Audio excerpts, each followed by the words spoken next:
이 자리에 불러주셔서 너무 감사드리고요. 제 사실은 준비를 많이 했습니다, 제가. 네.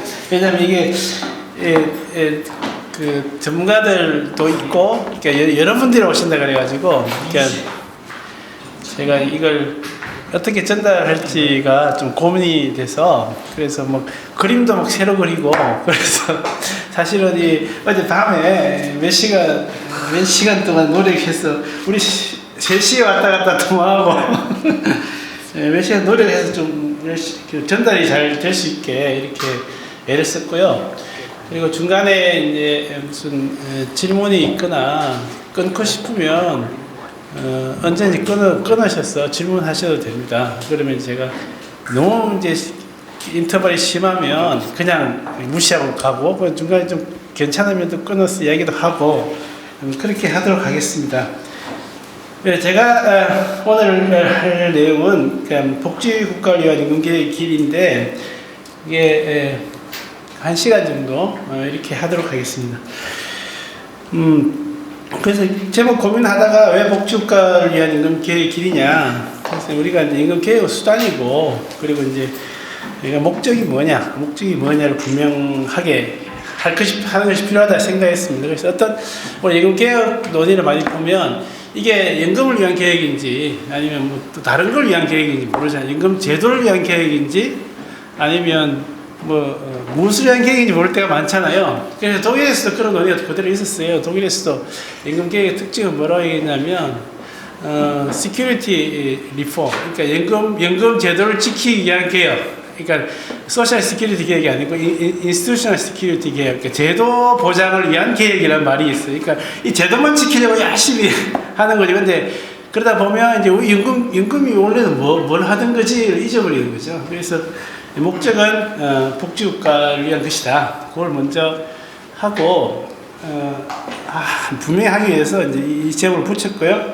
목차는 이렇습니다. 목차는 그래서 이제 복지국가가 뭔지, 그러니까 그런 걸 좀 하고, 그 안에서 이제 뭘 중심적으로 어떤 것이 목표고 어떤 것이 수단인지, 그러니까 우리가 인식의 폭을 어느 정도까지 넓혀야 될지 이렇게 간단하게 보고, 두 번째는 이제 우리나라의 현황 여러 가지 임금 다층 임금 제도가 있는데 여러 가지 임금 제도의 현황을 좀 보고, 세 번째는 이제 정책 이슈들, 어떤 쟁점들이 진행되고 있고 어떤 대안들이 제시되고 있는지, 그리고 마지막으로 이제 제가 생각하는 방향이 뭔지, 뭐 그렇게 이런 순으로 이렇게 말씀을 드려보겠습니다.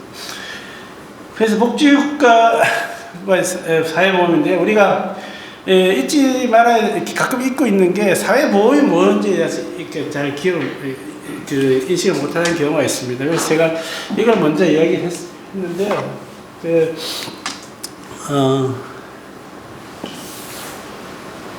칠판이 없네. 학교 다닐 때 칠판이 좀. 그런 겁니다. 사회보험인데 소셜 인슈런스인데 뭐가 목적이고 뭐가 수단이냐가 중요하잖아요. 그러니까 모든 제도는 두 가지 요소가 있습니다. 항상 모든 제도는 두 가지 요소가 있는데, 물론 이제 크게 보면 세 가지. 하나는 이제 목적 부분이 있어요. 목적 부분, 이걸 아이덴티티, 정체성이라고 하기도 합니다. 이게 무엇을 위한 제도인가? 막스 베버는 그걸 아이디어라고 이야기하기도 했고, 그 다음에 두 번째 중요한 게 수단. 어떤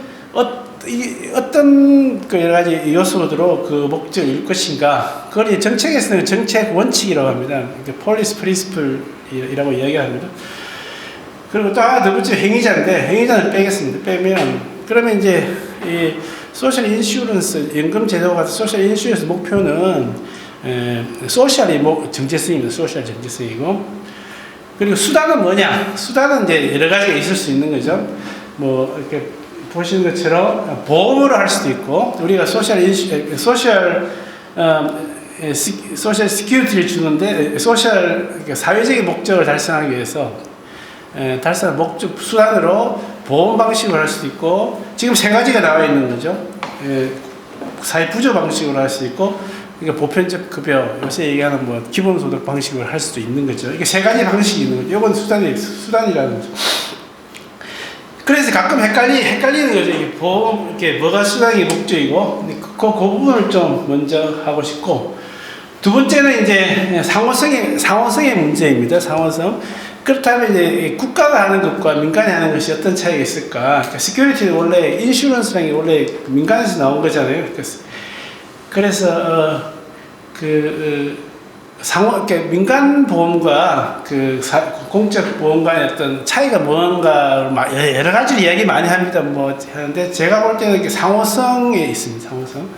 상호성이 뭐냐면 민간 보험은 이제 보험자하고 나하고 이제 상호 관계가 있는 거죠. 내가 돈을 내고 보험자는 나를 지켜주는 거죠. 그게 이제 민간 보험의 원리라면 공적 보험의 목적은 상호성 그게 아닙니다. 그걸 상당히 많이 오해하는데 공적 보험의 목적은 개인과 국가가의 관계입니다. 그러니까 국가가 개인한테 너 돈 얼마 내 이렇게 얘기하는 거죠. 그러면 내가 돈을 내는 거죠. 그리고 국가가 보험자한테 감독을 하면서 얼마씩 달라 그러는 거죠. 그러니까 국가가 그 돈을 받아서 개인한테 주는 거예요. 그러니까 보험자와 개인과는 관계 없습니다. 그래서 소위 이제 우리나라 국민연금에서 많이 이야기하는 수지상등, 그러니까 낸 만큼 받아야 되고 하는 얘기는 다 헛소리입니다. 그거는 이제 민간 보험에서 하는 얘기지, 공적 보험에서는 그런 아무런 상관관계가 없습니다. 그런데 내가 얼마나 내고 내가 얼마나 받느냐는 뭘로 정하냐면 법률적으로 정해지고요. 법률은 사회적 합의, 정치적 과정을 통해 정해지는 겁니다. 그래서 우리나라 같은 경우에 아까 나중에 설명드리겠지만 처음에 시작할 때 보험료를 3%를 내고 받는 건 70%를 받았거든요. 그게 한 10배, 받는 거 10배쯤 받게 되거든요. 10배. 근데 그게 이상하다, 그 사람들 미쳤나 이런 게 아니고 원래 그런 겁니다. 원래 공적연금은 그 당시에 볼 때 이 사람들이 얼마를 내야 되겠구나, 낼 수 있겠구나 해서 보험료를 붙이고요. 이 사람 얼마 받아야 된다 해서 또 그걸 붙이는 거예요. 근데 그걸 이제 사회적으로 승인하고 정치적으로 그 과정을 거쳐서 나오는 거죠. 그걸 헷갈리면 안 됩니다. 그걸 헷갈리면, 그런 관계가 있죠. 마치 보험은 이제 수지상등이 중요한 원칙인데, 보험은 그걸 하기 위한 어떤 수단일 뿐이에요. 그러니까, 그러니까 수단이기 때문에 중요하지 않다는 건 아닙니다. 왜냐하면, 보험, 제도가 유지되지 않으면 그 제도가 목적으로 하는 사회보장 같은 게 이루어질 수가 없는 거죠. 그래서 중요하진 않은데 본질적인 것은 아니다. 나중에 그래서 우리가 복지국가가 이제 사회에서 공적의 목적은 복지국가거든요. 복지국가는 여러 가지 정의가 있는데 제가 제일 좋아하는 정의는 이겁니다. 그래서 보시면 이제 제가 제일 좋아하는 정의인데, 국가는 개인의 복지가 너무나 중요해서 이를 비공식적 관계나 간섭 그리고 시장에 맡겨두는 것이 아니라 국가 핵심 과제를 추구하는 합의가 사회 구성과 그의 중요한 의사결정자들 사이에서 공유된 국가 복지국가입니다. 그래서 복지국가에서 공적연금은 이 노인들의 사회보장이 너무나 중요해서 이걸 가정이나 시장에 맡길 수 없고 국가가 책임지고 해야 된다라고 믿고 그걸 추구하는 국가가 복지국가에 그걸 하기 위한 수단이 공적연금이라고 할 수 있습니다. 근데 이런 것이 이제 그러다 보니까 이제 두 가지 혼란이 있는 거죠. 이걸 이제 국가가 다 할 수도 있고, 아니면 국가가 우리가 사회정책을 할 때 수단이 여러 가지가 있는 거거든요. 돈을 직접 줄 수도 있고, 아니면 법으로 할 수도 있고, 아니면 또 이제 어떤 건물 같은 걸 짓고 시설을 제공해서 할 수도 있고, 서비스 같은 걸 제공할 수도 있고, 아니면 이제 에듀케이션 같은 걸 할 수 있고, 국가가 그러니까 사회관계에 개입하는 방식이 여러 가지라는 거죠. 그래서 공적연금 자체, 공적보장, 복지국가의 어떤 연금제도 자체에서는 절대로 민간보험을 이용하고 사용하는 것을 배제하지는 않습니다. 그런데 이제 관점이 좀 다른 거죠. 그래서 우리가 이제 연금제도 나중에 설명드리겠지만 처음부터 여러 가지 혼합이 있었습니다. 그래서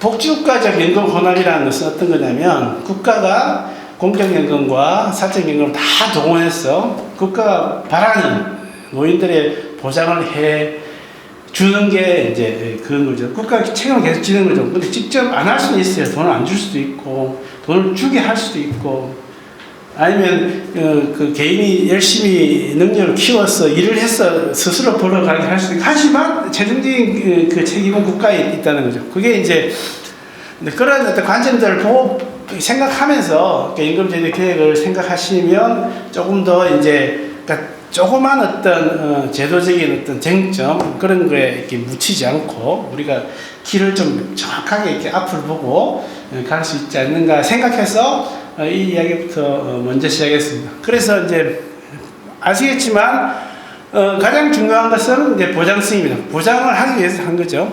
근데 이제 보장을 하기 위해서는 그래서 공적연금만 할 수 있고 공적연금도 한 개로만 할 수 있고 공적연금 두 개를 동원할 수 있고 세 개를 동원할 수 있고 근데 이 모든 제도가 공적연금과 사적인 제도가 잘 통합이 돼야 되는 거죠. 이게 막 서로 막 충돌하고 서로 이제 서로를 깔아먹으면 효율적이지 않은 거죠. 그래서 두 번째는 이제 통합성이 매우 중요합니다. 이 제도가 얼마나 잘 결합되어 있고 서로 도우면서 서로 보완하면서 서로 막 상쇄하거나 서로 컨플릭트를 만들지 않고 잘 통합되어 있는가 그걸 이제 그 coordinated integration 조정된 통합성이라고 얘기하는 거죠. 이렇게 요 부분은 이게 상당히 우리나라에서는 이제 이야기 안 되어 왔는데 앞으로는 갈수록 중요하게 될 거란 말이죠. 왜냐하면 아까 주택연금도 말씀하셨는데 국가가 그 노인 보장을 위해서, 노인 소득 보장을 위해서 갈수록 많은 제도들을 이제 도입하고 있거든요. 그럼 그 제도들이 막 한 대여섯 개가 되는데 이걸 어떻게 잘 이렇게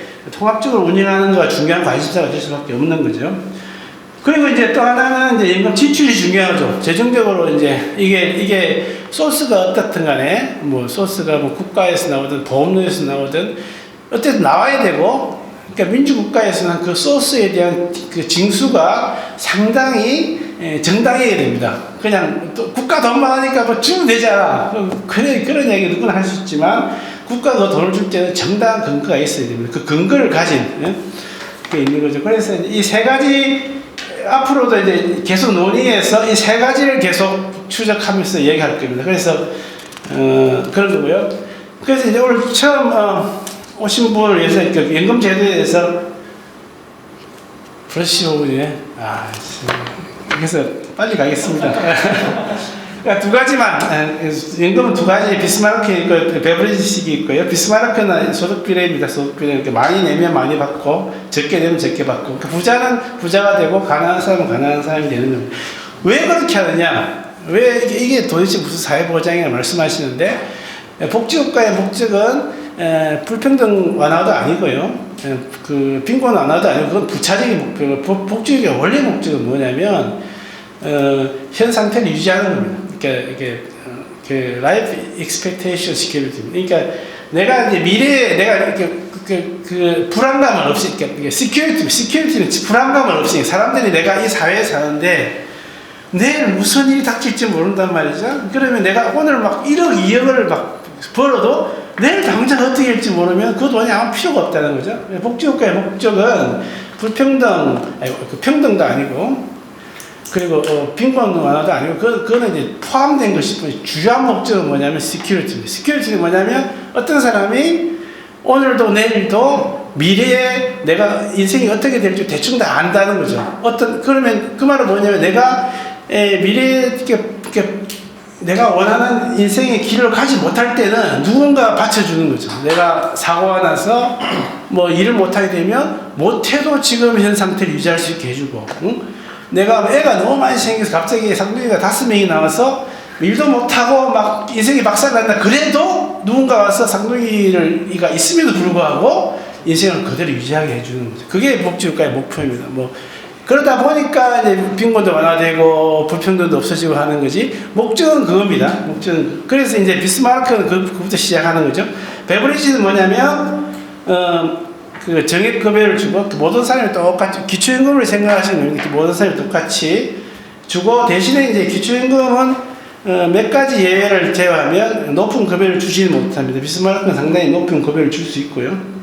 그래서 이제 역사적으로 보면 처음에는 이제 다 이제 비스마르크 시작했겠죠. 비스마르크가 시작했는데 원래 이제 독일에서 처음 할 때는 우리나라하고도 비슷했어요. 그 소득 대체율 한 20% 정도 되고 그리고 이제 한 40, 그 근로자의 40% 정도 포함하는 그런 연금을 줬는데, 그때 70살부터 줬는데, 그래서 그때 평균 수명이 라이프 익스펙테이션은 한 70살 됐어요. 대부분 다 죽었어요. 다 죽고 연금 받는 사람 별로 없었고, 그래서 연금보다는 그때는 이제 장애연금의 의미가 더 컸다는 거죠. 어쨌든 그렇게 되었고, 그러다가 이제 실제로 이제 복지국가 형태의 연금 제도가 된 것은 60년대입니다. 60년대 독보일이 58년 연금 대개혁을 하고 소득 대체율을 70% 올리고, 그걸 따라서 다른 나라로 따라 올라가면서 지금 연금 제도가 형성이 됩니다. 그러면 이제 이게 비스마르크, 대부분의 나라는 다 비스마르크였어요. 그 다음에 이제 베버리지가 있었는데, 베버리지는 이제 그러니까 기초연금만 주는 거죠. 그래서 기초연금을 주는데, 처음에 이제 올리버드가 있어요. 그 스웨덴, 그 스칸디나비아 그 국가들이 올리버드가 있었는데, 그 비스마르크식의 비례연금을 갖다 붙여요. 그래서 비스마르크식으로 넘어와요. 그러니까 기초연금도 주고, 그러니까 비례연금도 주고 이렇게 되는 거죠. 그게 올리버드고, 그때는 근데 복지국가 황금기라 그 비례연금이 다 공적연금이었어요. 그 다음에 이제 늦게 온 사람들이 뭐냐면 네덜란드, 스위스, 뭐 영국 이런 데 늦게 갔어요. 이때는 복지국가 힘들어졌어. 돈도 없고. 그렇게 해서 공적연금을 못 넣고 사적연금으로 비례연금을 만듭니다. 그래서 이제 레이트 커머죠. 근데 멀리서 보면 거의 비슷해졌어요. 그래서 대부분 다 비스마르크 시기라고 이야기를 하는 거죠. 여전히 이제 기초연금만 갖고 있는 국가가 뉴질랜드하고 아일랜드만 남아있는 거죠. 그런데 뉴질랜드는 기초연금만 주는데 소득 대체율이 40%라. 그래서 우리가 생각하는 기초연금은 다릅니다. 가로하고 써있는 숫자는 뭔가요? 이게 이제 앞부분이 그 쓰나스 건데, 앞부분이 연금 지출, GDP 대비 연금 지출이고, 뒷부분이 노인 빈곤율입니다. 그래서 오늘 2003년쯤 기준이 좀 더 자세하게 나온, 여기 좀 자세하게 나온 거고, 그러니까 연금 지출, GDP 대 연금 지출, 2050년에 어떻게 될 것인지, 그리고 이제 계획을 했어요. 외부 계획을 하죠. 계획을 하는데 얼마나 계획 효과가 있는지 보여주는 거죠. 보시면 2010년 뒤에 연금 계획을 실제로 하는데, 국가들에서 대부분이 이제 이 비스마르크 계열에서요. 비스마르크 계열에서고, 이 베버리지는 연결을 안 해요. 왜냐면 보시다시피 GDP 대비 연금 지출이 그렇게 크지 않아요. 그래서 5% 이하로 다 있기 때문에 연금 지출이 많은 데서 하는 거죠. 그래서 이거 보시면 이제 프랑스 같은 연금만 GDP 12% 쓴다면, 이태리 연금만 15% 써요. 15%. GDP 15%. 우리나라 전체 그것보다 크죠. 이런 나라는 이제 소득 대체율도 100%가 넘어요. 90% 되잖아요. 90%. 응? 또 계약해서 67% 되잖아요. 근데 그건 나중에 다시 말씀을 드리고, 그래서 그러니까 비스마르크 돈이 많이 든다. 많이 주니까. 베버리지는 만약에 베버리지만 기초연금만 주게 되면 돈이 안 든다. 그 정도는 알 수 있죠. 그래서 계획도 거의 필요 없어. 오히려 이제 영국 같은 경우에 계속 개선을 했어요. 돈을 더 많이 주는 식으로 바꿨어요. 자, 그리고 그래서 이제 이게 사실은 되게 중요한 그림인데, 네 가지 이름이 있어요. 우리가 네 가지 이름이 있어요. 첫 번째는 이제 이것도 그림을 이제 그려서 그림을. 원래 그림이 없는 건데 이 그림을 그려. 이게 뭐냐면 사회보험이 있고, 그러니까 사각지대가 매우 넓어요. 그리고 내부에서 사회보험 내부에 기초보장이 있어요. 그러니까 우리나라가 이런 거예요. 그러니까 A값 때문에. 그러니까 사회보험 안에만 들어오면 일정 수준 이상의 금액 다 보장이 되는데, 대신에 사각지대는 매우 넓죠. 두 번째는 사회보험이 있고, 그다음에 일반 사회부조가 있는 거죠. 일반 사회부조를 약간 설명을 해주시죠. 일반 사회부조는 우리나라 국민기초생활보장법, 그러니까 노인을 위한 특별한 범주별 부조가 아니고 일반적인, 그러니까 General Social Assistance, 일반 우리나라 국민기초생활보장을 얘기하는 거죠. 그리고 이제 세 번째가 기초연금이 있고, 아까 얘기했던 레이트 보드들, 그러니까 레이트 콤보들, 그러니까 그 강제 퇴직 임금을 하는 사람이 있어요. 한 나라도 있어요. 네덜란드, 뭐 이런 나라들. 그 요거는 이제 기초임금이 있고, 그 다음에 사회보험이 있고, 부가금액까지 있는. 그러니까 이게 기초보장이, 국가가 하는 기초보장이 세 방식으로 할 수 있는 거예요. 내부에 줄 수 있고, 그러니까 있는 사람은 더 얹어줄 수 있고, 공평하게 다 줄 수 있고, 아니면 가난한 사람만 몰아줄 수 있고, 가난한 사람도 몰아주고 다 주고 이렇게 할 수 있고, 그렇게 되는 거예요. 그래서 나라별로 보면 이렇게 되는 거예요. 1번짜리가 어디냐면 1번이 어디냐면 그리스, 스페인, 이태리 같은 나라. 그러니까 특징이 뭐냐? 돈이 엄청나게 많이 들어요. 이게 GDP 대비 지출이 13, 15%까지 돼요. 근데 노인빈곤은 엄청나게 높아요. 돈 엄청 들여봤는데 노인빈곤이 못 잡는 거죠. 이유가 알겠죠? 사각지대에 있고 뭐 있는 놈만 벌어지니까.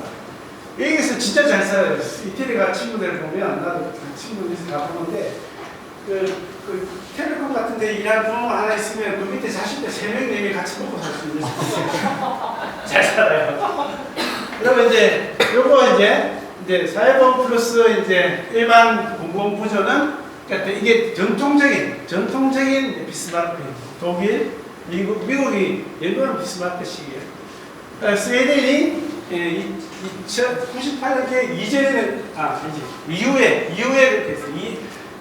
스웨덴은 98년에 이전에는 이랬다가 이후에 여기로 넘어. 그래서 NDC가 있고 그다음에 사회보험 그죠? 그리고 이제 요거 이제 강제퇴직 그 기초임금만 있고 퇴직금이 강제인 나라가 호주, 뉴질랜드 뭐 이런데 아이슬란드 이런 데 그죠?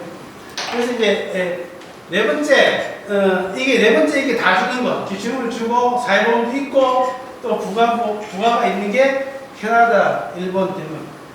그래서 돈은 이쪽이 좀 덜 들어요. 돈이 좀 덜 들어. 요거는 이제 소득 대출이 40%까지 돼. 기초임금의 소득 대출이 40%까지 되니까 높아지는 거예요.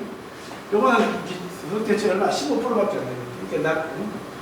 그리고 요것도 돈은 그렇게 많이 안 드네. 돈은 10%다 이해하고 덴마크는 좀 많이 드는데 적게 되는 편이에요. 기초임금 수준에 따라 달라지는 거고 대신에 그 빈곤은 이쪽이 상당히 효율적이고 이쪽은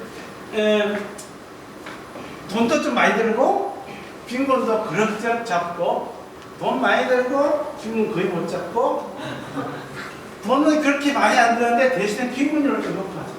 기초임금 수준에 따라 빈곤이 왔다 갔다 하는 거지. 그냥 들어가면 들어간다. 이거는 아무리 넣어도 그러니까 돈을 부어도 빈곤 완화가 안 돼. 이거는 돈만 넣으면 빈곤 완화는 돼. 이거는 내가 보니까 상당히 효율적이에요. 돈이 상대적으로 적게 들면서 빈곤율이 상당히 낮은 그런 제도라고 할 수 있어요. 알겠죠? 네 개인데 이 네 개가 이제 중요하다는 거죠. 나는 볼 때 우리나라가 이제 뭘까 이제 그 생각을 하는 거죠. 우리나라가 어디에 있을까? 우리나라가 어디에서 어떻게 갔을까? 이건 아니죠. 이건 아니고. 그리고 이제 원래 요거 있죠. 요거 기초임금 없이 요거 했다가 요것도 좀 있는 것 같죠. 요 내부 보장이 있고 사각지대가 넓고 요거하고 요렇게 있다. 요것도 있는 거죠. 기초임금 들어가는데 여기 원래는 이거였다가 그 다음에 기초임금 들어오고 여기까지 못 온 거지. 부가임금이 여기까지 기초임금 수준이 너무 낮아서 아직까지 못 넘으니까 내가 보니까 우리나라에서는 요거 중간쯤에서 일로 갈까 말까 한 사이에 있어요. 여기로 갈 수도 있고 여기로 갈 수도 있고 그러니까 결론 이야기하면 기초임금을 놔두고 국민임금을 계속 강화시키면 여기로 가는 거고요. 기초임금을 강화시키면서 국민임금을 약화시키면 여기로 가는 거예요. 이게 왜냐면 덴마크, 캐나다가 요게 15%, 25%, 요게 한 10%. 기초임금 한 15% 주고 국민연금 25% 주고 여기에 10%. 그러니까 알겠죠 무슨 말인지? 요것만 하면 내가 왜 무슨 이야기 할지 이미 다 알 수가 있어요. 왜 저걸 왜 좋아하느냐? 내가 선호하는 게 효율적이고 돈이 적게 드는 반면에 빈곤 완화 효과는 딴 거에 비해서 훨씬 더 높다. 그렇게 보시면 되고. 그래서 이제 연금 지출 문제인데 이게 우리나라 연금 지출이 2.2% 정도 우리나라가 있고 지금 이제 평균이 OECD 평균이 요거잖아요. OECD 평균이 요쯤 있어요. 8.3%, 7.3% 요쯤 있어요. 요 사이를 요게 이제 차이인 거죠. 우리나라. 그러니까 우리가 이제 한국은 어디가 몇 몇 노란 거. 네, 왜냐하면 우리나라가 노인들이 적고 그리고 이제 국민연금이 성숙하지 못했기 때문에 왜 그런지 설명을 드릴게요. 근데 남아있는 계획이 있거든요. 우리가 이제 사는 것도 OECD 평균을 사는 것 같으니까 앞으로 작년에는 OECD 정도 단계별 돈을 부어서 메워야 될 거 아니에요. 그죠? 그러면 이 돈을 메우는데 더 많이 쓰는데 앞으로 어떻게 쓸 것인가가 중요한 문제이고 그게 우리나라 복지국가에서 가장 중요한 과제라고 할 수 있죠. 왜냐하면 다른 것들은 이렇게 큰 차이가 나는 데 없어요. 우리나라 연금 그렇다 치고 그 다음에 이제 우리나라 연금 제도를 보여주는 수이죠. 이게 보시면 자, 아까 말씀드린 것처럼 베이직 펜션 500만 명이 받고 그러니까 지금 소득 대체율이 25만 원 기준으로 소득 대체율 11%라고 할 수 있고 그 다음에 국민연금이 있고 그 다음에 리타이어 펜션이 있고 얼라운스 있고 그 퇴직금이 있고 그 다음에 이 직능직 특수직연금이 있어요. 여기 한 4% 특수직에 4에서 5%가 돼요. 5%가 되고 그래요. 그 비율은 내가 나중에 다시 말씀을 이렇게 있어요. 그러니까 이렇게 보면 이제 별로 문제가 없는 것처럼 보이죠. 다 있는 거죠. 우리나라는 아까 얘기했던 기초연금도 있고 그리고 국민연금도 있고 퇴직연금도 있고 그거 좀 특이한 건 뭐냐면 여기 강제잖아요. 강제. 이런 나라는 없어요. 이것도 강제고 이것도 강제고 이렇게 세 개나 있는 나라는 아까 말씀드린 것도 없어. 여기 강제면 얘가 없어져야 돼. 여기 강제면 얘가 자발적으로 돼. 근데 우리나라 이거 둘 다 강제라는 거예요. 그게 상당히 특이한 점, 우리나라 연금제도의 특이한 점이에요. 그래서 이제 퇴직연금부터 이렇게 얘기를 하면 퇴직연금이 지금 절반 정도 가입 대상의 절반 정도 이렇게 되는데 이게 맨 밑에 보면 퇴직연금 가입률 17% 가까이 될 거예요. 17% 가까이. 미안합니다. 이제 퇴직연금 도입률이 퇴직연금 도입률 전체 사업들 26% 가까이 26%. 보시다시피 그 가입자가 크면 커질수록 그 큰 300인 이상 가입자 사업장 같은 게 거의 90% 가까이 퇴직연금을 하고 있는데 자그마한 사업장에는 거의 없는 거죠. 그래서 거기에다가 그러니까 퇴직연금은 이제 그러니까 제대로 발전하면 근로자의 50% 정도 커버할 수 있는 그런 제도인 거죠. 근데 문제는 뭐냐면 지금 이제 선택할 수 있어요. 그러니까 퇴직 일시금과 퇴직연금을 선택할 수 있는데 대부분이 다 퇴직 일시금을 선택을 해요. 그래서 지금 97%가 퇴직 일시금을 받아가요. 그래서 말만 퇴직연금이지 이 퇴직연금이 이 연금이라 볼 수 없어요. 이거는 그냥 일시금으로 받아. 그래서 이제 이 부분은 없다고 볼 수도 있어요. 우리나라에서. 그리고 개인연금도 보시면 가입률은 제법 높아요. 15%가 되는데 보시는 것처럼 소득이 높은 사람 1억 뭐 초과한 사람은 거의 85%를 가입하는 데 비해서 소득이 낮은 사람은 거의 다 가입하고 있지 않기 때문에 저는 이걸 우리가 고민해야 되나 싶기도 해요. 그래서 최근에 와서 무슨 돈을 막 공제도 되게 엄청나게 많이 해주잖아요. 근데 그걸 계속 해줘야 되나 싶어요. 그거는 공제 같은 거 다 없애야 될 것 같아요. 어차피 돈 많은 사람들. 그렇고 이제 그래서 대중연금은 별 의미가 없습니다. 개인연금은 큰 의미가 없고. 그래서 국민연금이 문제인데, 그래서 이제 국민연금은 이 재분배 효과를 이야기하는 게 중요한데, 재분배 효과가 이 상식 때문에 있습니다. 아시는 사람도 아시겠죠. 그러니까 내가 이제 연금을 받으면 반은 그 가입자 전체 소득에서 내가 80만 원, 내가 이제 치판이 있으면 좋겠는데 어쨌든 내가 이제 200만 원이다. 200만 원 40년 가입하면 40%를 받잖아요. 20%를 가입자 평균에서 나오고 20%는 내 소득에서 나오는 겁니다. 그래서 200만 원일 때는 괜찮은데 내가 400만 원이 되면 420% 얼마예요? 420%. 80. 근데 나머지 20%는 가입자 평균이 200만 원 20%를 받게 되는 겁니다. 그게 40이 되는 거죠. 그러니까 120만 원이 되는 거죠. 이해했어요? 이게 아예 없잖아. 그래서 칩판 같은 거 없나? 그래서 그게 소득재분배. 이게 언제 문제가 되냐면 98년도에 사업장 가입자에서 도시지역 근로자를 확대할 때 도시지역 그때 한국노총에서 엄청나게 반대를 했어요.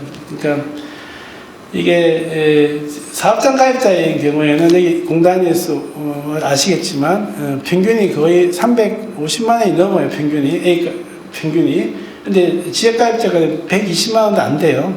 그러니까 이걸로 해서 자동으로 사업장 가입자든 지역 가입자 돈을 몰아주고 있는 거라고 보시면 됩니다. 아시겠죠? 이런 거.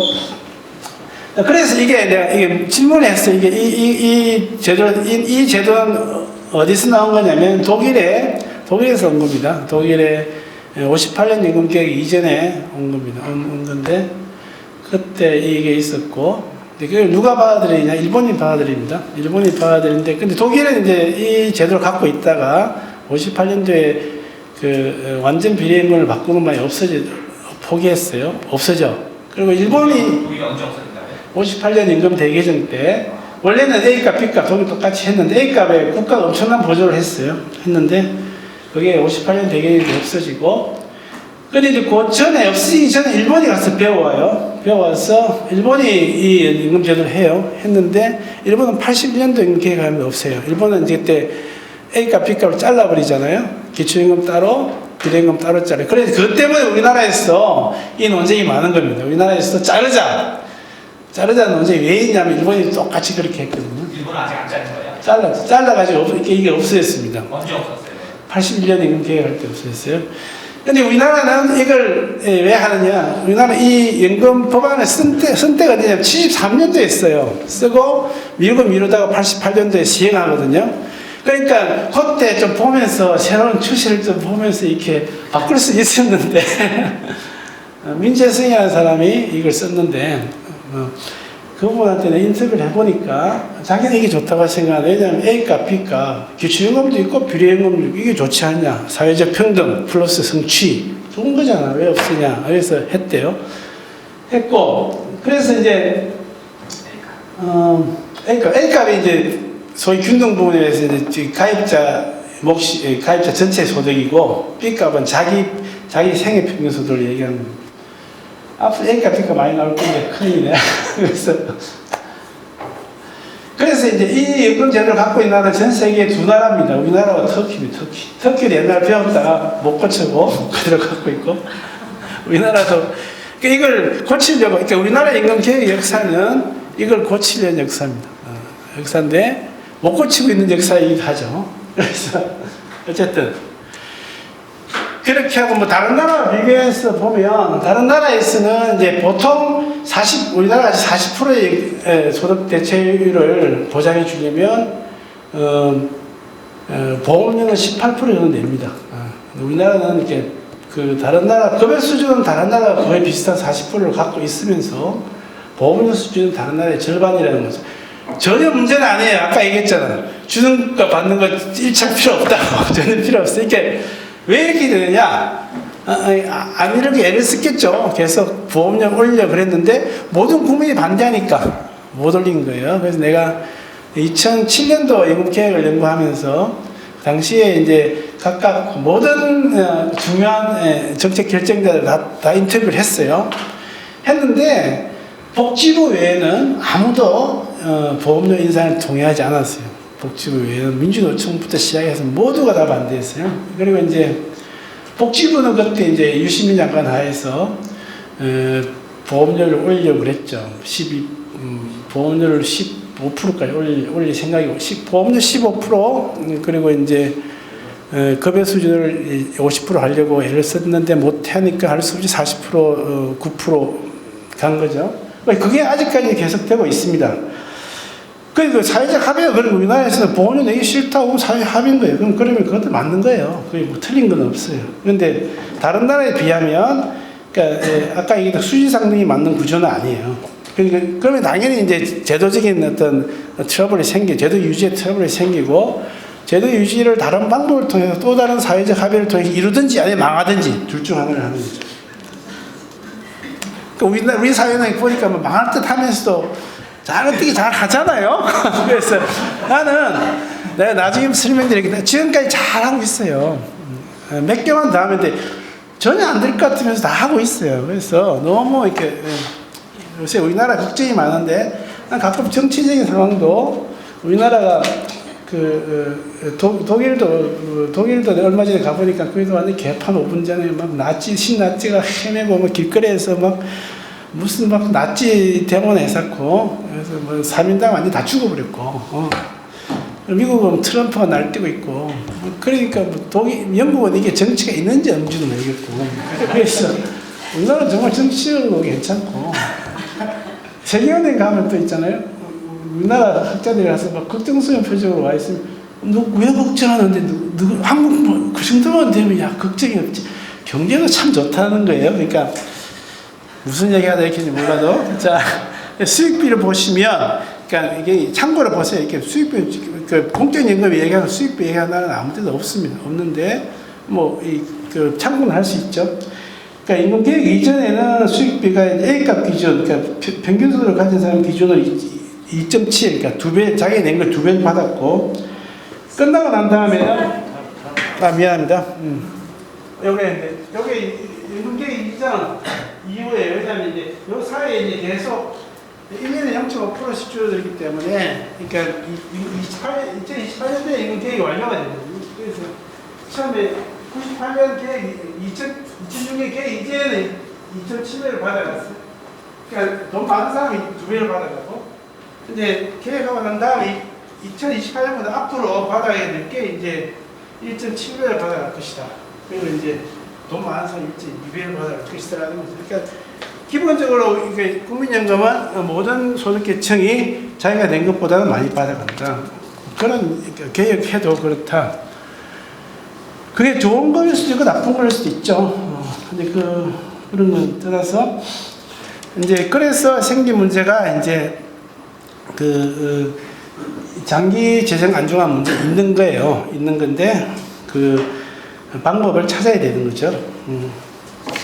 없을 수는 없는 거예요. 이 제도에서는. 그렇고 이제 기초연금은 이제 아시아시피 처음에는 기초노령연금으로 출발했다가 70%고 그리고 부부는 감액이 되고 이게 산식이 이렇게 있는데 별로 중요하진 않아요. 않고 기준연금에 있는 게 지금 이제 25만 원 주고 있고 21년까지 30만 원 인상해서 70%에서 30만 원 인상이 되는데 요게 이제 국민연금 A값과 연동을 해서 감액이 되는데 그게 재미있어요. 재밌는 게 세 구간을 나눠서 감액이 돼요. 이게 왜 이렇게 복잡하게 만들었느냐? 그런데 이 국회의원 문제가 있었어요.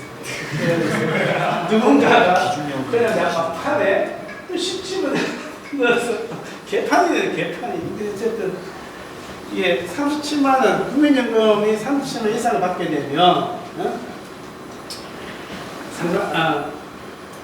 이하면, 그러니까 이게 적용이 안 돼요. 가맹이 적용이 안 되고, 그러니까 그 37만 원부터 중간쯤에 50만 원 사이, 37만 50만 원 사이는 두 개를 비교해서 큰 게 적용이 되고, 가맹이 됐을 때와 되지 않았을 때 비교해서 큰 게 적용이 되고, 50만 원 이상일 때는 이제 가맹이 어떻게 적용이 되냐면 15년 가입할 때까지 다 똑같이 그러니까 25만 원을 다 받다가 그 15년 이후부터는 매년 떨어져요. 30년 될 때까지 떨어졌다가 30년 되면 12만 5천 원이니까 멈춰서 다시 이렇게 나와요. 엄청 복잡하죠. 이게 기초임금이 원래 그 장점이 단순한 거거든요. 어느 사람이 그냥 10만 원씩 받아라 이런 건데 이렇게 복잡하게 해놨어요. 복잡하게 해놨는데 근데 결론은 또 그렇게 복잡하지 않아요. 결론을 보면 이렇게 나와요. 이렇게 나오는 게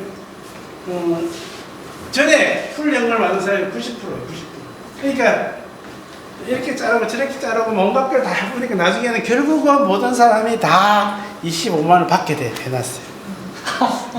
그러니까 이게 강당한 거니까 온갖 막 이상한 뭐 줄도 끊고 구간 만들고 막 했는데 나중에 결론 보면 똑같아요. 그게. 너무 신기하죠. 그래서 이걸 왜 이렇게 했을까? 내 생각엔 아마 사람 헷갈리게 만들어요. 어쨌든 70% 썰이 근데 봐요? 90%가 쭉 받잖아요. 쭉 받다가 딱 떨어지잖아요. 절벽처럼. 처음에 8만 원 9만 원 받아서 상관이 없어요. 9만 원 받다가 근데 우리 옆 동네에는 9만 원 받는데 나는 왜 못 받냐? 세상이 이래야 되냐? 그런 사람 인생 잘 안 하거든요.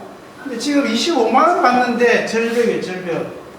전화하고 나하고 다를 게 하나도 없는데 전화하고 원래 이런 제도는 있을 수 없어요. 그러니까 제도가 보면 항상 가다가 슬라이드 천천히 해서 해줘야 되는 거예요. 그래서 설득이 되는 거예요. 이런 제도는 장기적으로 설득이 안 돼요. 저놈하고 나하고 다른 게 뭐가 있는데 왜 내가 그런 거고요. 그래서 기초임금은 확실히 그 절대빈곤과 상대빈곤 완화 효과가 있습니다. 이거는 아까 말씀드렸잖아요. 비례임금은 사각지대가 많으면 거기는 아무리 돈을 부어도 빈곤 완화 효과가 나타나지 않는다. 하지만 기초임금은 부으면 그대로 효과가 나타납니다. 돈과 그 빈곤 완화 효과 그냥 1대1 이렇게 보시면 됩니다. 그러니까 그럼 그 아시겠지만 내가 노인빈곤이 높다가 뭘 해야 돼? 기초임금을 해야 돼. 그러니까 거기다 갑자기 국민연금 얘기하는 그거는 면목구어 뭐 딴짓하기 뭐 이런 이야기니까. 자 그래서 이제 이슈가 이제 국민연금 급여 수준이 낮다는 거죠. 낮다는 게 지금 이 45만 원 전체는 38인데 특례 빼고 45만 원 이거 월급만 치면 51만 원 드는데 낮다. 낮은 거는 가입 연도가 낮아서 그래요. 가입 연도가 가입 기간이 그러니까 우리나라는 40년 가입을 해야 40%를 주는데 대부분 20년 정도밖에 못하기 때문에 그러면 소득 대체도 20%가 되는 거죠. 그런 거고. 근데 이게 이제 급여 수준이 낮다. 두 번째는 이제 가입 계획 문제가 있어요. 그러니까 이거는 우리나라의 특수한 문제예요. 특수한 문제인데 요게 가입 계획인데 뭐냐면 그러니까 납부 예외자들이에요. 납부 예외자, 장기 체납자. 그러니까 원래는 법적으로는 분명히 가입을 해야 되는데 가입을 하지 않는 주로 이제 뭐 실업자들 소득이 없거나 이런 사람들이 가입을 안 하고 있어요. 그게 그런데 이 부분은 이제 저임제자 주로 주부들이고 요거는 비정규직 그리고 자영업자들 그러니까 주부들은 빠져 있어요. 두 개 다 빼니까 한 40% 이상이 빠져 있어요. 그래서 남은 거는 55% 가지고 55% 지금 국민연금이나 공적인 가입하고 있는 거예요. 그러니까 이건 사회보험. 우리나라의 사회보험의 최대 카파시티는 60%가 안 된다는 거죠. 아무리 이게 공단에도 와 있지만 엄청나게 노력해서 여기까지 간 거예요. 원래 이렇게 훨씬 안 좋았어. 상황이 훨씬 안 좋았는데 공단에서 엄청나게 노력하고 수십 년 동안 20년 동안 노력해서 엄청 노력해서 여기까지 만든 것도 기적까지 만든 거야. 그래서 다른 나라는 그런 거 없어요. 다른 나라는 대부분 이제 커버리지가 근로활동 대비 100%까지 100%는 나가는데 우리나라만 근로활동 대비 70% 그리고 인구 대비 경제활동 인구 대비 반밖에 안 돼. 그러니까 반쪽짜리 임금이라는 게 이것 때문에 나오는 거예요. 그래서 이제 이거 가지고 논쟁이 많아요. 그래서 이제 어떤 사람은 이제 앞으로는 좋아질 거다. 어떤 사람은 이제 걸렸다. 요거는 이제 추계에서 나온 전망인데 요게 2040년까지 60%, 2040년 가도 해결돼요. 2050년 이거는 70% 나오잖아요. 저건 소설이에요, 소설. 전혀 믿을 게 없대요. 소설을 쓰는 거예요. 이렇게 추계에서 2040년 이후는 그냥 소설이라 보시면 돼요. 그렇게 되어졌으면 좋겠다. 뭐 이런 생각들이. 그래서 장기적으로도 별 가능성이 없다. 그죠? 그래서 이제 그래서 이제 노인빈곤 있는 거고, 그러니까 그러니까 그 사각지대가 넓은 거예요. 사각지대 제가 말씀드린 건 사각지대가 매우 넓고 앞으로도 해결될 가능성이 없다. 구조적으로. 그러니까 국민연금이 될 가능성이 별로 없다. 최대한 이야기하면 국민연금은 근로자연금은 될 수 있겠다. 그리고 그 재정 안정화 문제는 뭐 여러 번 얘기했으니까 뭐 별로 할 필요는 없고, 뭐 지금 57년에 이제 이게 되는데 이건 별로 문제가 아니에요. 고갈되는 건 전혀 문제가 아니에요. 왜냐면 고갈되라고 처음부터 그렇게 생각했어. 이렇게 예측이 약간씩 달라졌을 뿐이지 처음에는 37년 고갈, 44년 고갈, 60년 고갈, 57년 고갈 다 알고 있었어. 다 알고 있었기 때문에 전혀 알고 있는 위험은 위험이 아니에요. 그거는 이제 리스크지. 그냥 계산하고 극복하면 되는 거니까 전혀 문제가 아니에요. 문제는 뭐냐면 요게 문제인데, 그러니까 우리가 고갈되었을 당시에 보험료율이 얼마나 될까? 그게 문제거든요. 근데 여기 이제 4차 재정에서는 지금 당장 우리가 16%를 올리면 고갈되더라도 계속 16%를 갈 수 있다는 거고, 요거는 이제 가만히 이대로 놔뒀을 때 57년 되면 다 그때 바로 이제 기금이 없었다 그러면 이게 25%를 내. 이것도 이제 상당히 이제 낙관적으로 전망한 거예요. 그러니까 지금 약간 그 출산율이 더 낮아졌잖아. 그러니까 비관적으로 보면 한 30% 가까이. 그러니까 57년도에 이 연금을 이 상태로 계속 유지하기 위해서 그 지불에 대해 보험료가 30%. 이게 문제인 거죠. 요걸 이제 장기적으로 전문가들이나 경제학자들이 이 문제를 태클을 해서 해결해야 돼요.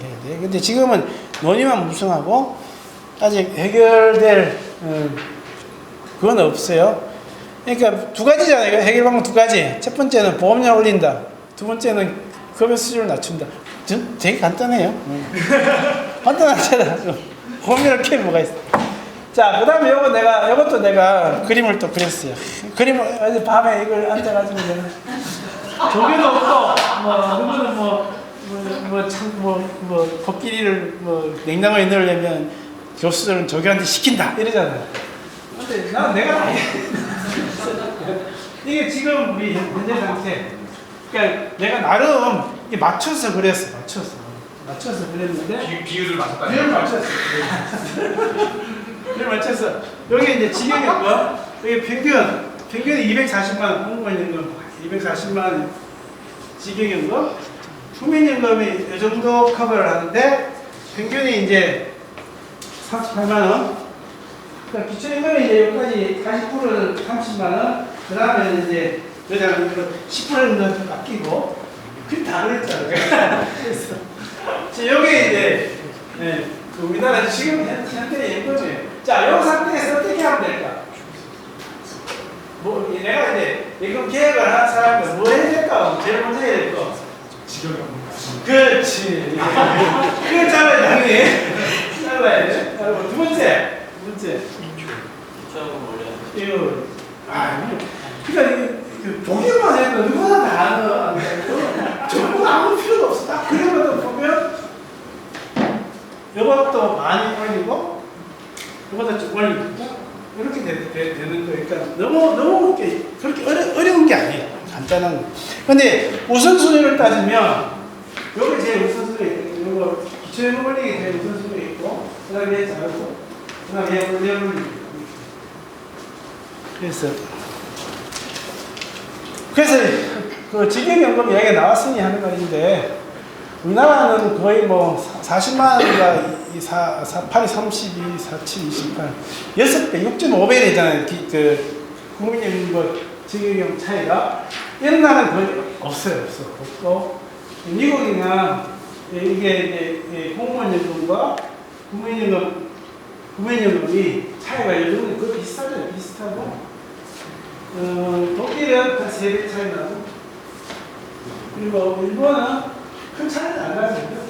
우리나라는 이제 이렇게 37, 22, 7배 차이.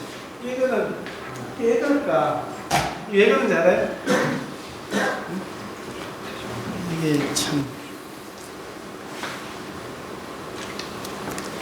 매우 비정상적이라. 지금 직영연금의 높은 급여 수준은 매우 비정상적이고 과잉급여다라고 볼 수 있어요. 그래서 이제 이게 지금 이걸 그림을 그리는 이게 국민연금 기초연금 계획을 했잖아요. 했어. 지금 여기에 공무원연금이 68% 40년 기준 68%를 받고 국민연금이 40 플러스 40 플러스 퇴직연금은 우리가 만약에 정상적으로 연금으로 돌아간다면 20% 될 것이라고 얘기해요. 그러니까 이걸 보면 68 플러스 8이니까 76대 이거 얼마야? 그러니까 60. 큰 차이가 안 난다. 이렇게 볼 수 있잖아요. 그죠?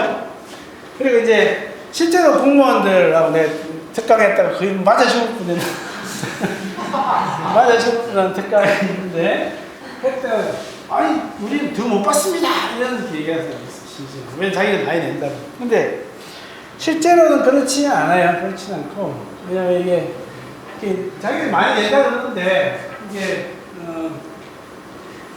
듣기 있는데 국민연금은 많이 해요. 왜냐면 이게 9 플러스 8.3이잖아요. 9 플러스 8.3. 직역이 아마 16%좀 낼 거예요. 16% 내고 9 플러스 8.3이 2%인가 빠이 차이 안 나. 그 내는 거는 국민연금하고 직역 내는 건 2%밖에 차이 안 나는데 차이는 왜냐면 별로 나지 않다고 얘기하는데 사실 엄청나게 차이가 나는 거예요. 왜냐면 이거는 그래야 돼. 올려보세요. 올려보세요. 제가 올려보세요. 이게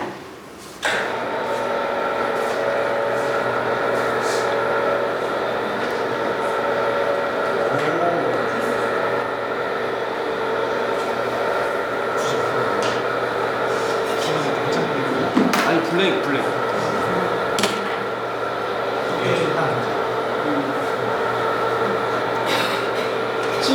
직역연금이 어떻게 되냐면 이게 1.7%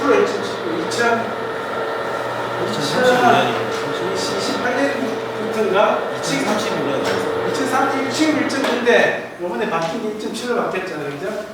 자세히 보면 이제 그게 들어갔어요. 그 소득비례 대부배가 들어간 거예요. 그죠? 그래서 이제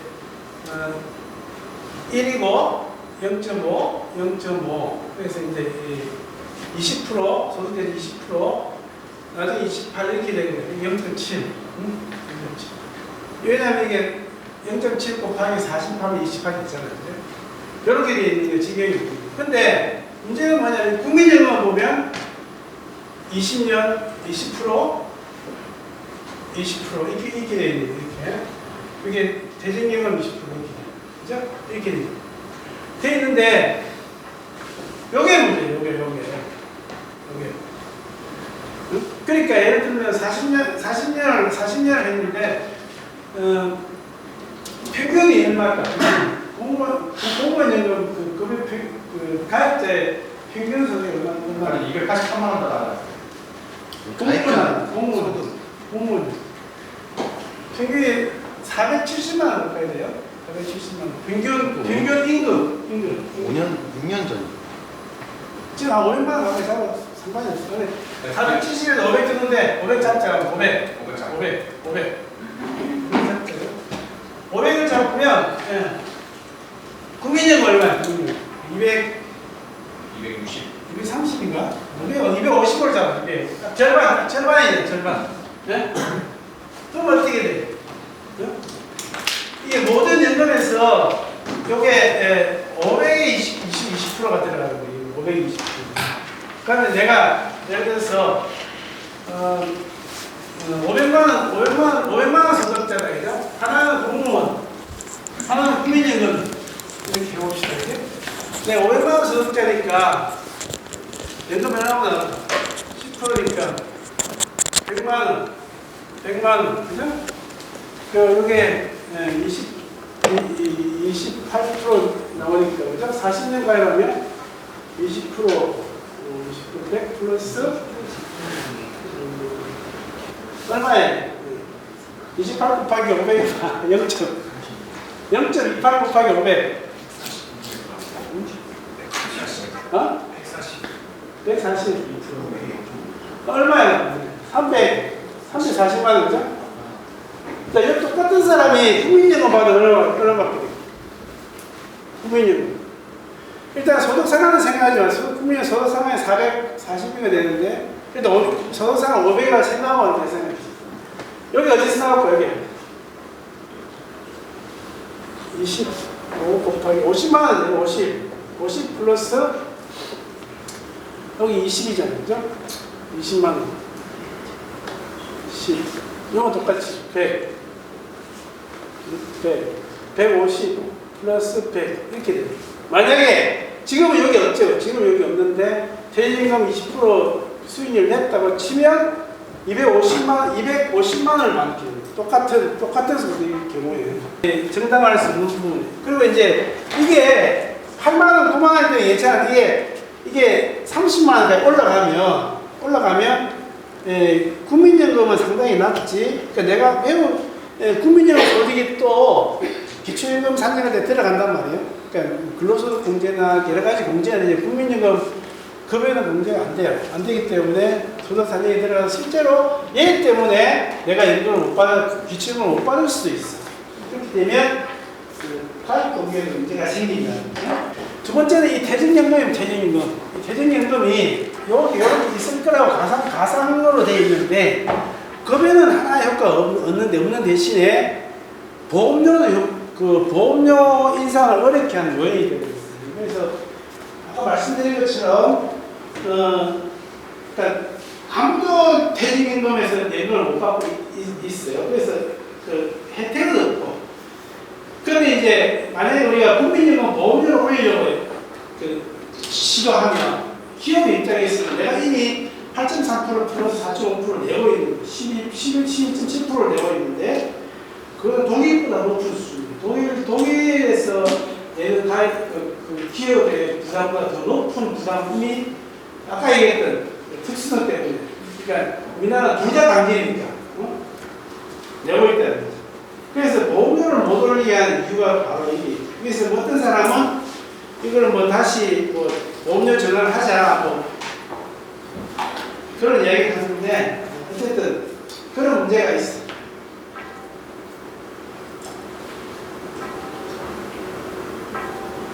그리고 그것도 문제죠.